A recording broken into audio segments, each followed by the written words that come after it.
قال الله تعالى في القرآن الكريم أعوذ بالله من الشيطان الرجيم إنما المؤمنون إخوة فأصلحوا بين أخويكم واتقوا الله لعلكم ترحمون. Astagfirullahal azim, amma ba'du. Jamaah salat Jumat yang dirahmati Allah, marilah pada kesempatan ini kita meningkatkan rasa syukur kita kepada Allah Subhanahu wa taala. Dengan hati kita meyakini semua anugerah dari Allah. Dengan lisan kita mengucapkan memuji kebesaran Allah Subhanahu wa taala, dan dengan perbuatan kita mencerminkan rasa syukur kita kepada Allah Subhanahu wa taala. Selanjutnya saya selaku khatib mewasiatkan, mengajak, dan ini menjadi inti poin dari para khatib ketika menyampaikan pesannya di salat Jumat. Ya ayyuhalladzina amanu taqullaha haqqa tuqatih wa la tamutunna illa wa antum muslimun. Orang-orang yang beriman, bertakwalah kamu sekalian kepada Allah dengan sebenar-benar takwa, dan janganlah kamu mati kecuali dalam keadaan beragama Islam. Mari kita berusaha untuk melaksanakan, mengamalkan perintah-perintah Allah semampu sebisa yang kita lakukan, sembari kita meninggalkan larangan-larangan Allah Subhanahu wa taala. Insyaallah kita mudah-mudahan termasuk golongannya orang-orang yang bertakwa. Sebagaimana kita telah mengakhiri adanya bulan suci Ramadan dan kita sudah memasuki bulan Syawal atau bulan peningkatan, yang diantara tujuannya adalah agar menjadi orang yang bertakwa, la'allakum tattaqun. Mudah-mudahan predikat muttaqin, orang-orang yang bertakwa ini melekat di dalam diri kita seiring dengan segala amal perbuatan kebaikan dan ibadah yang kita lakukan, khususnya di bulan suci Ramadan kemarin dan umumnya pada keseharian kita.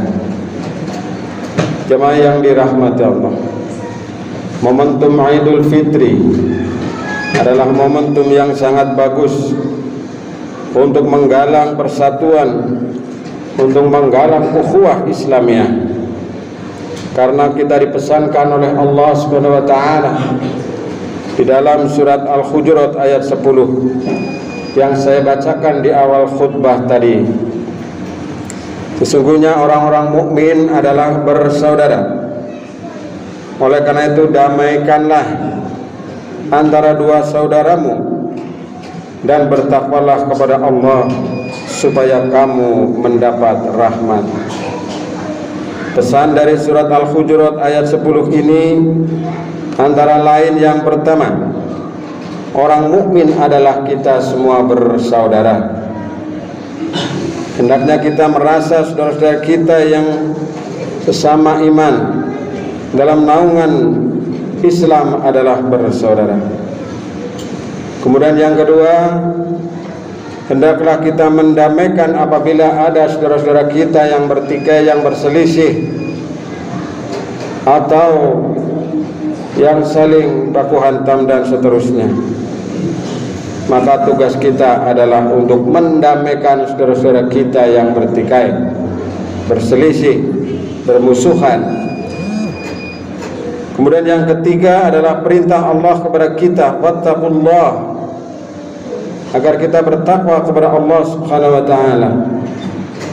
Sebagaimana perintah-perintah pada ayat-ayat yang lain yang menganjurkan, mewajibkan kepada kita agar kita bertakwa kepada Allah Subhanahu wa taala. Kenapa demikian itu? Yang keempat adalah agar kita mendapatkan rahmat dari Allah Subhanahu wa taala. Jemaah yang dirahmati Allah, supaya ukhuwah Islamiyah, persaudaraan sesama umat Islam dapat tegak dengan kokoh, antara lain diperlukan paling tidak ada 4 tiang penyangga. Empat tiang penyangga ini diharapkan akan menjadi pilar yang kokoh dalam membangun sebuah persaudaraan yang sejati, yaitu persaudaraan yang dilandasi oleh semangat Islam, spirit Islam dalam naungan Islam yang kita sebut dengan ukhuwah Islamiyah. Yang ini menjadi satu-satunya ukhuwah sebenarnya, yang kemudian nanti di situ akan melahirkan banyak ukhuwah yang semisal dengan itu sebagai anak turunan dari ukhuwah Islamiyah itu sendiri.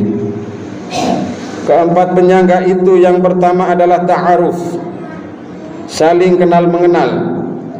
Jadi kita berusaha untuk mengenali saudara-saudara kita, sesama orang yang beriman, agar kita bisa memahami apa yang bisa kita lakukan dan apa yang harus kita kerjakan dengan saudara-saudara kita itu. Ta'aruf atau yang diterjemahkan dengan saling mengenal, tidak hanya mengenal fisiknya saja atau biodatanya ringkas saja, akan tetapi lebih jauh daripada itu, yaitu mengenal latar belakangnya, mengenal budayanya, mengenal paham keagamaan dan diyakininya, kemudian mengenal pemikiran-pemikirannya serta ide-ide dan gagasan-gagasannya, serta mengenal atau ta'aruf problem kehidupan yang dihadapi oleh saudara-saudara kita.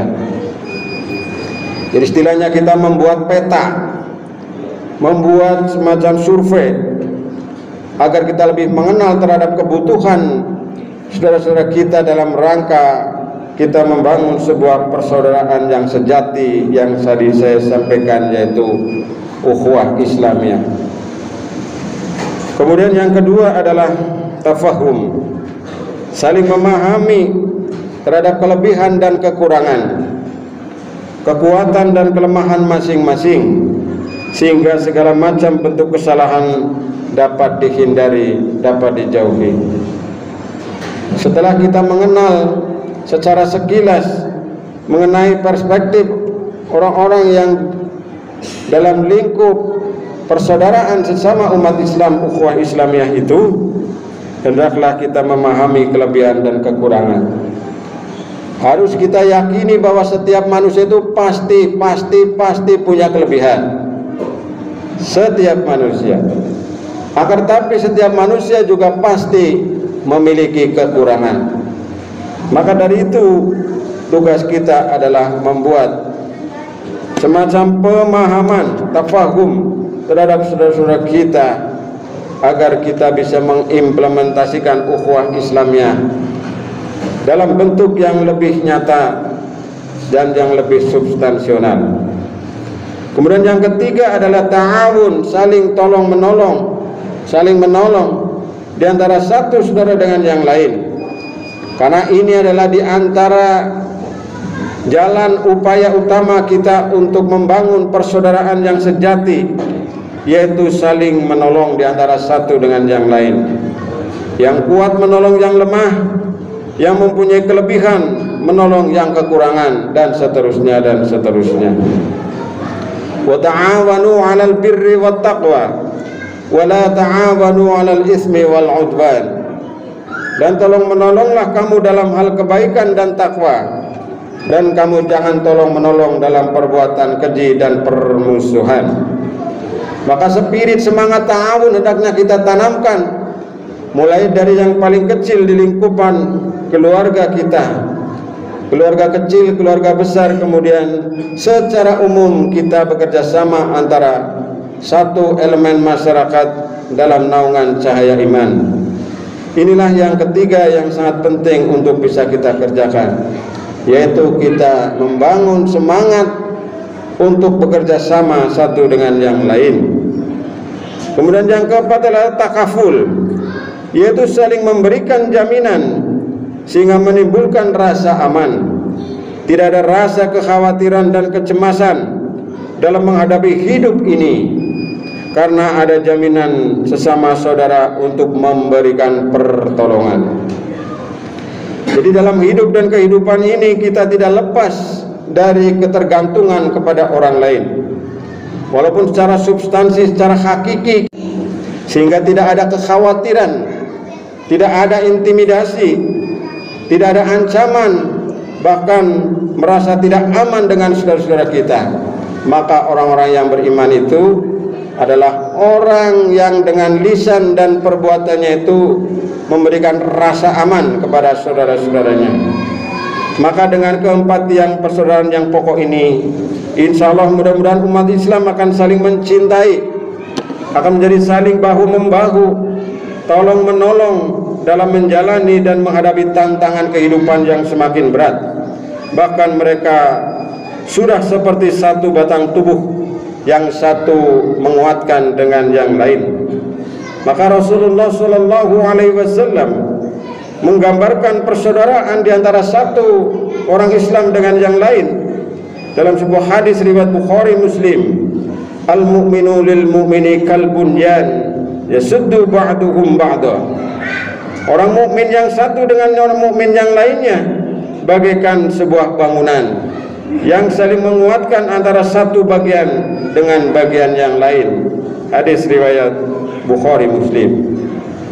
Bahkan lebih jauh daripada itu, Rasulullah SAW mengingatkan, la yu'minu ahadukum hatta yuhibba li akhihi ma yuhibbu li nafsihi. Tidaklah sempurna iman seseorang di antara kamu sampai ia mencintai saudaranya dari apa yang dicintai untuk dirinya sendiri. Jadi dia mencintai saudaranya sebagaimana dia mencintai dirinya sendiri. Bahkan Rasulullah SAW dalam sebuah hadis yang lain, masih diriwayatkan oleh Bukhari dan Muslim, menyampaikan perumpamaan orang-orang yang beriman dalam sayang menyayangi, cinta mencintai dan tolong menolong sesama mereka seperti satu batang tubuh yang apabila salah satu bagian tubuh menderita sakit, maka seluruh badannya akan merasa sakit pula. Karena itu dia tidak akan dapat tidur dan panas. Demikianlah gambaran mengenai ukhuwah Islamiyah, dan masih banyak lagi gambaran-gambaran tentang ukhuwah Islamiyah yang digambarkan oleh Rasulullah SAW. Maka intinya, seorang mukmin adalah saudara muslim yang lain. Masing-masing tidak boleh menzalimi yang lainnya dan membiarkan yang lain tanpa ada pertolongan. Menzalimi dan membiarkan yang lain tanpa pertolongan. Barang siapa yang memperhatikan kebutuhan saudara-saudaranya, maka Allah akan memperhatikan kebutuhannya. Barang siapa yang melepaskan kesusahan saudaranya, maka Allah akan melepaskan kesusahannya di hari kiamat.